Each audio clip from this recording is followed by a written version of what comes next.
রাগ এটা ভয়ঙ্কর। অনেকে রাগ করতে করতে যে স্ট্রোক করে ফেলে, আছে না? হার্ট অ্যাটাক করে ফেলে। অনেকে রাগের মাথায় মারাও যায়, আছে না নাই? এটা ভয়ঙ্কর। এর আছে অনেক শারীরিক মানসিক অনেক প্রভাব, অনেক ক্ষতিকর প্রভাব আছে এই রাগের। রাগটা অনেকটা ঝড়ের মতো। কিসের মতো? ঝড় যেমনি একদিক থেকে এসে সব ভেঙে চুরে তছনছ করে লন্ড ভন্ড করে দিয়ে আরেক দিকে সাঁ করে চলে যায়, রাগও তেমন একদিক দিয়ে আসে সব শেষ করে দিয়ে আরেক দিকে চলে যায়, ঠিক কিনা? এর রাগের মাথায় পৃথিবীতে কত খুন খারাপি ঘটেছে, ঠিক কিনা? বাবা ছেলের মধ্যে রাগ আছে না নাই? বন্ধু বন্ধুর মধ্যে, বন্ধু কয় এটা আমারে দে, ওই বন্ধু বলে না দিব না, রেগে গেছে, কিলাকিলি ঘুষাঘুষি আছে না নাই? বাবা ছেলের মধ্যে জমি জমা নিয়ে হয় না অনেক সময়? বাবা কয় এই জমি তুই পাবি না, পোলায় কয় আমার এই দিবা তুমি। বাপে কয় না দিমু না, পোলায় কয় দিবা। বাপে কয় তোরে তেজ্য পুত্র করে দিলাম, পোলায় কয় তোমার মাথায় আমি কোপ মাইরা দিলাম। আছে না? লেগে গেল, মারাত্মক ঝগড়া। হাজবেন্ড ওয়াইফের মধ্যে এগুলো আর হয় না, তাই না? রাগারাগি হ্যাঁ বেশি হয়। কিশোরগঞ্জে এগুলো আছে। আহা, খবরদার, এগুলোকে বাড়তে দেয়া যাবে না। শয়তান খালি গুতায়। শয়তান চায় কি করে ফ্যামিলিকে ব্রেক ডাউন করা যায়। শয়তান একটা আরশের উপর বসে, অন্য শয়তানরা এসে বলে আমি ওজনে কম দেওয়াইছি, কারে কিছুই খরচ নেই। আরেকজন এসে বলে আমি সুদ খাওয়ানোর ব্যবস্থা করে দিয়ে আসছি, কারে এটা কিছুই না। আরেকজন এসে বলে মাদ্রাসায় যাচ্ছিল আমি সরাই দিছি, কারে এটা কিছুই না। আরেক শয়তান এসে বলে আমি স্বামী স্ত্রীর মধ্যে বিচ্ছেদ ঘটাই দিছি। ইবলিশ শয়তান তখন এটারে নিয়ে নাচতে শুরু করে দেয়। এজন্য স্বামী স্ত্রীর মধ্যে ঝগড়া আছে না নাই? হাজবেন্ড বলে একটা, ওয়াইফ বলে আরেকটা, আছে না নাই?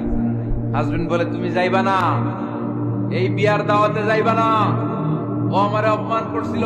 বউ কয় আমি যাবো, আমার বান্ধবীর বিয়া, তোমার কি? আছে না নাই? হাজবেন্ড কয় না যাবি না, বউ কয় যাবো, গেলে তোর খবর আছে। বউ কয় কি করবা? কয় তালাক দিয়ে দিলাম। আছে না নাই? ছোট্ট ঝগড়া থেকে মাথা গরম করে রাগের মাথায় তালাক দিয়ে ফেলে। এজন্য রাগ ভয়ঙ্কর। এ রাগের কারণে বন্ধু বন্ধুর সম্পর্ক নষ্ট হয়, হাজবেন্ড ওয়াইফের মধ্যে ডিভোর্স হয়ে যায়, বাবা ছেলের মধ্যে সম্পর্ক ছিন্ন হয়ে যায়। এটা ঝড়ের মতো। এজন্য মুমিনরা চাইলেই চট করে রেগে যেতে পারে। এজন্য রাগ নিয়ন্ত্রণের দরকার আছে না নাই? এজন্য আল্লাহ বললেন والذين ينفقون أموالهم في سبيل الذين ينفقون في السراء والضراء والكاظمين الغيظ والعافين عن الناس। মুমিন বান্দার মুত্তাকিদের প্রথম গুণ দান করে, মুত্তাকিদের দ্বিতীয় গুণ তারা রাগকে হজম করে। সুবহানাল্লাহ পড়ে। রাগকে কি করতে হবে? জোরে বলেন, কি করতে হবে? আল্লাহ রাসূল বললেন লাইসা শাদীদু বিসসুরআ, কুস্তি খেলে যে অন্যকে মাটিতে শুইয়ে দিতে পারে সে আসল শক্তিশালী না।